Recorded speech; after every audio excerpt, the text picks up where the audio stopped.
नमस्कार, मैं ब्रह्मदत्त दुबे हूँ। आप सागर एक्सप्रेस न्यूज के साथ हैं। कहते हैं जब बेटा बड़ा होता है और अपने कदमों पर खड़ा चलने लगता है तो पिता की सारी जिम्मेदारी, चिंता खत्म हो जाती है। कुछ नौजवान ऐसे हैं जो सियासत में है, राजनीति में है, लेकिन एक युवा बुंदेलखंड में काफी धूम मचा है। पिता की सारी जिम्मेदारी अपने कंधों पर ले ली है और ये आजादी बेफिक्री पिता की है कि बेटा बड़ा हो रहा है। हालांकि उम्र उतनी नहीं है, 22 साल की है, लेकिन तजुर्बा उम्र से बड़ा है। आज हम रूबरू होंगे अविनाश सिंह से। बहुत अच्छा अभियान चलाया है और तारीफ करनी होगी कि नशा मुक्त समाज रहना चाहिए और आप गांव-गांव जा रहे हैं, संदेश भी दे रहे हैं। जी, सभी को नमस्कार। और देखिए, जैसा हम सभी जानते हैं, कोई भी व्यक्ति अगर नशे की गिरफ्त में आता है तो उससे ना केवल उसके परिवार का नुकसान होता है, पूरे राष्ट्र पर उससे असर पड़ता है, राष्ट्र की प्रगति पर असर पड़ता है। क्योंकि नशा आपको अपने लक्ष्य से भटका देता है। नशे की गिरफ्त में आने से व्यक्ति ये भूल जाता है क्या सही है क्या गलत है। वह अपना परिश्रम करना भूल जाता है, मेहनत करना भूल जाता है और वह गलत दिशा में आगे बढ़ जाता है। और खासकर जरूरी है कि युवा नशे से दूर रहें, क्योंकि युवा ही भारत का वर्तमान है, भविष्य है, प्रेजेंट है, फ्यूचर है। तो युवा शक्ति जो आज के समय में हमारी सबसे बड़ी ताकत है, भारत की सबसे बड़ी ताकत उसकी युवा शक्ति है। तो जितनी युवा शक्ति भारत की संस्कारी रहेगी, जितनी ऊर्जावान रहेगी, जितना धर्म के मार्ग पर चलेगी, उतना अपना राष्ट्र भी आगे बढ़ेगा। जैसा प्रधानमंत्री जी ने संकल्प किया है कि 2047 तक युवा भारत का विकसित भारत का निर्माण करना है और नशा मुक्त युवा भारत का निर्माण करना है। तो इस संकल्प को हम तभी पूरा कर सकते हैं जब युवा ड्रग्स से दूर रहें, अलग अलग प्रकार के नशे से दूर रहें।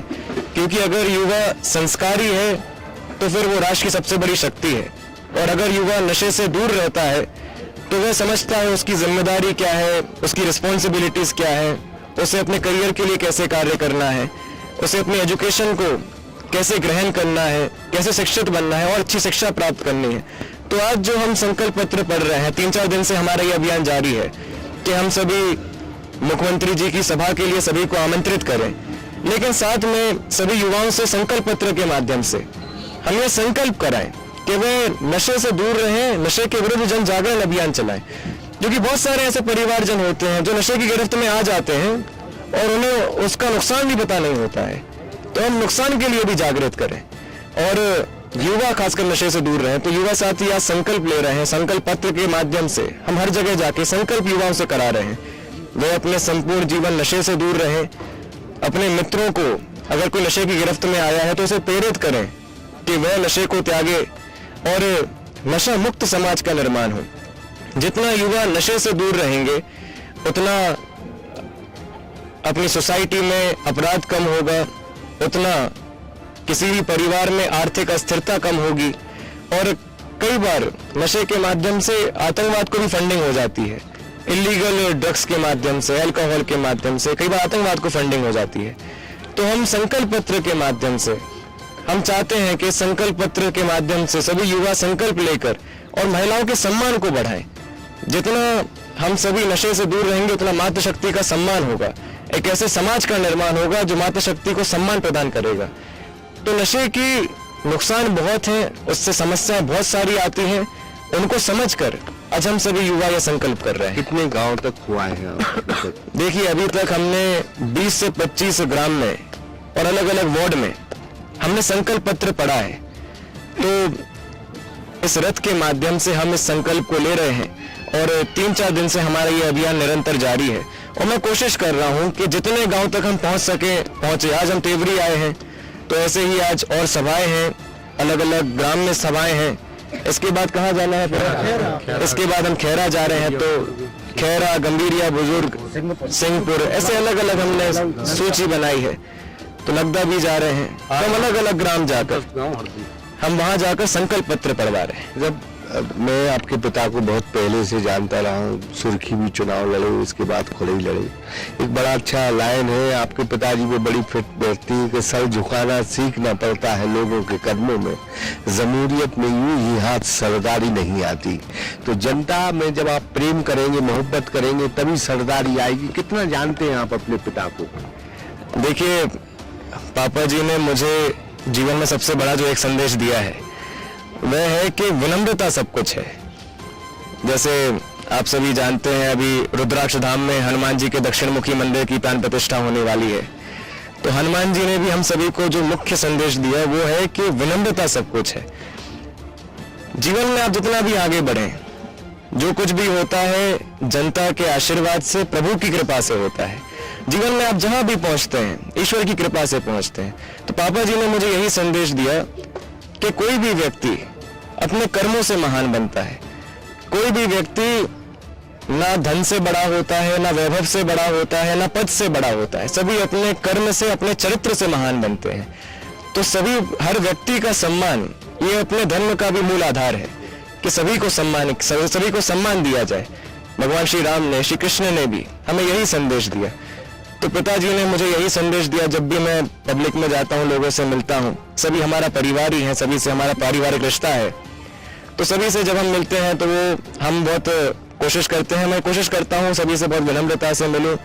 विनम्रता ही जीवन का आधार है। और सभी, क्योंकि पापा जी से अब सभी के 15 वर्ष पुराने, 20 वर्ष पुराने, कई वर्ष पुराने रिश्ते हो चुके हैं। तो अब सब हमारा परिवार बन चुके हैं, सभी से हमारे पारिवारिक रिश्ते हैं। तो मैं कभी भी किसी ग्राम जाता हूँ जहाँ पर हमारा संपर्क थोड़ा कम है, तो वहाँ पर भी परिवार जैसा मेरा स्वागत होता है कि अविराज भैया आए हैं या बेटा आया है, ऐसा मेरा स्वागत होता है। तो आज के समय में मुझे जो लगता है कि विनम्रता ही सब कुछ है। और इसलिए, क्योंकि हमारा जनता से एक पारिवारिक रिश्ता है, सभी से पारिवारिक रिश्ता है, हमारे परिवार के सदस्य हैं, तो सब परिवार मान के स्वागत करते हैं। सबसे परिवार की भावना के साथ ही मिलता हूँ मैं। अभिराज भैया, विनम्रता की आपने बात करी। मैंने आपका स्वभाव अलग होगा, मेरा अलग है, समाज का अलग है। विनय न मानत जड़त जड़त गए 3 दिन भी राम कथा का भी बात करते हैं। कभी गुस्सा भी जरूरी है, जो रामचंद्र जी ने दिखाई है। समुद्र रास्ता नहीं दे रहा था, फिर रास्ता हो गया। हाँ। देखिए, अब जैसे आप देखिए, परम पूज्य सरसंघ चालक जी ने कहा है, श्री मोहन भागवत जी ने कहा है, अगर आप में शक्ति है तो समय आने पर वो दिखनी चाहिए। ऑपरेशन सिंदूर इसका उदाहरण है कि ऑपरेशन सिंदूर के माध्यम से पूरी दुनिया ने हमारी शक्ति को महसूस किया। और जैसा मुझे लगता है, मैं ज्यादा श्योर नहीं हूं, पर श्री रामचरितमानस की एक और चौपाई है, भय बिनु होए ना प्रीति। तो हमें समझना होता है। मैं तो चाहता हूं कि सभी प्रसन्न रहे, सभी सुखी रहे। मैं हमेशा खुद भी प्रसन्न रहता हूं, तो मेरा किसी की तरफ, मैं सभी का सम्मान करता हूं। पर हाँ, जब हम राष्ट्र के सम्मान की बात करते हैं तो कई बार शक्ति दिखानी होती है, तो ये सब होता है। लेकिन वैसे विनम्रता ही हर चीज है। हमने विश्व को यही संदेश दिया है। हमने देखा है कि खुरई जो आज से पहले 10 साल पहले था और खुरई अब है, बहुत अंतर है खुरई में। आपने भी देखा है खुरई। तो जो भूख एक जननेता में होना चाहिए विकास के लिए, वो कितनी भूख देखते हैं अपने पिता में आप?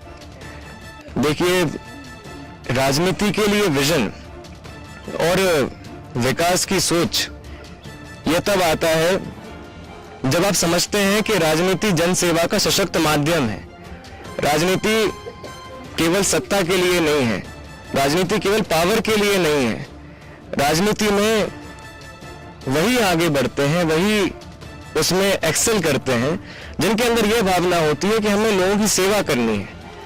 तो जो व्यक्ति राजनीति में जन सेवा की भावना से आता है वही आगे बढ़ता है। और पापा जी ने हमेशा इसको जन सेवा करने का एक माध्यम ही माना है।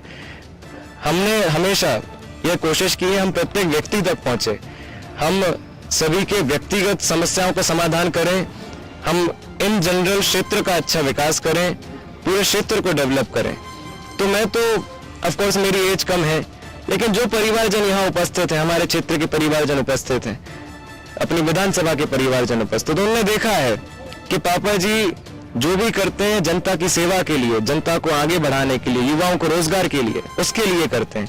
पॉलिटिक्स में आप तभी आगे बढ़ेंगे जब आप यह सोच के कार्य करेंगे कि मुझे सेवा करनी है। अगर सेवा भाव आपके अंदर है तो आपसे अच्छा राष्ट्र के लिए कोई नहीं हो सकता, आपसे अच्छा नेता कोई नहीं हो सकता।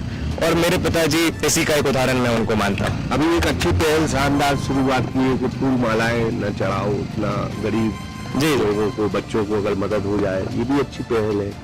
देखिए ये बहुत अच्छी पहल है, क्योंकि फूल माला से किसी का स्वागत हो जाता है, उसके बाद उस फूल माला का कोई उपयोग नहीं है। और उसी सेम अमाउंट को जो फूल मालाओं में इन्वेस्ट हो रहा है, कोई व्यक्ति फूल माला खरीद के ला रहा है, अगर वो उसी अमाउंट को पेन में लगाए, भले 5 रुपए का पेन भी खरीद के लाए, 10 रुपए का लाए, या फिर कोई छोटी सी कॉपी खरीदे, नोटबुक खरीदे, डायरी खरीदे, तो हम उसे स्वागत के रूप में स्वीकार करके और हम युवा साथियों में वितरित करते हैं। तो उससे उनके लिए पढ़ाई करना आसान हो जाता है, ज्ञान अर्जित करना आसान हो जाता है। और जैसे कई परिवारजन स्वेटर लेके आते हैं तो हम वो बच्चों में वितरित कर देते हैं, कंबल लेके आते हैं तो जिनको जब कंबल की जरूरत है उन्हें वितरित कर देते हैं। स्वागत ऐसा हो जो समाज के काम आए, हमारी यह भावना है, स्वागत ऐसा जो समाज के काम आए। तो इस भावना के साथ पापा जी ने ये नई पहल शुरू की और आप धीरे धीरे देखिएगा और बहुत सारे लोग इसे अपना रहे हैं, इसे वह स्वीकार रहे हैं, क्योंकि ये बहुत अच्छी पहल है। और आज के समय में राष्ट्र की जरूरत है, समाज की जरूरत है कि हर कार्य में कहीं ना कहीं सेवा भाव हो। Service is what life is all about. तो अगर आपके अंदर सेवा करने की भावना है और सेवा ही हर चीज का आधार है, तो स्वागत में भी अगर सेवा हो तो इससे अच्छा क्या हो सकता है। एक आखिरी सवाल, जी। नशा को लेकर जो आप पहल कर रहे हैं, नशा मुक्त हो सारी चीजें, थोड़ी कम से कम नशा मुक्त हो, ये पहल सतत जारी रहेगी आपकी? जब भी जरूरत पड़ेगी आप पहुंचेंगे गाँव? शरीर कमजोर नहीं होता है, व्यक्तित्व और चरित्र कमजोर होता है, विचार कमजोर होते हैं। नशे की वजह से आदमी की वाणी दूषित हो जाती है, वाणी खराब हो जाती है, विचार खराब हो जाते हैं। तो वो व्यक्ति को पूरे तरीके से हर एंगल से डैमेज करता है। तो इसलिए मेरे जीवन का भी अब यह संकल्प बन गया है कि मैं जितना हो सके नशा मुक्ति के लिए प्रयास करूं, मैं नशा मुक्त समाज के निर्माण में अपना जो छोटा सा एक योगदान है वो दे सकूं, नशा मुक्ति के लिए कुछ अभियान चलाऊं। जितना समाज नशे से दूर रहेगा उतना एक आदर्श समाज की स्थापना होगी और राम राज्य की कल्पना भी तभी साकार होगी। एक और सवाल, मुख्यमंत्री जी आ रहे हैं, उम्मीद है बहुत कुछ मिल जाए अब इस बार अब देखिए आप मिला है। देखिए मैं एक छोटा सा कार्यकर्ता हूँ, मैं बस मुख्यमंत्री जी का अच्छे से स्वागत अभिनंदन करूंगा। और जो भी हम लोग ने जैसे एक नई पहल की शुरुआत इस बार की है कि हमने सभी परिवारजनों में व्हाट्सएप नंबर डिस्ट्रीब्यूट किया है, तो उस व्हाट्सएप नंबर पर उनका जो भी विकास को लेकर सुझाव है, आग्रह है, तो वह उस नंबर पर भेज सकते हैं। तो हम यह भी मुख्यमंत्री जी से आग्रह करेंगे, लेकिन ये पापा जी करेंगे, मैं बहुत छोटा कार्यकर्ता हूँ, मैं बस सभी को आमंत्रित करने आया हूँ। बहुत बहुत विराट जी कि वो नशा मुक्त खुराई को बनाने निकले हो, कई हद तक वो सफल भी हो रहे हैं, कई गांव में वो पहुंच रहे हैं।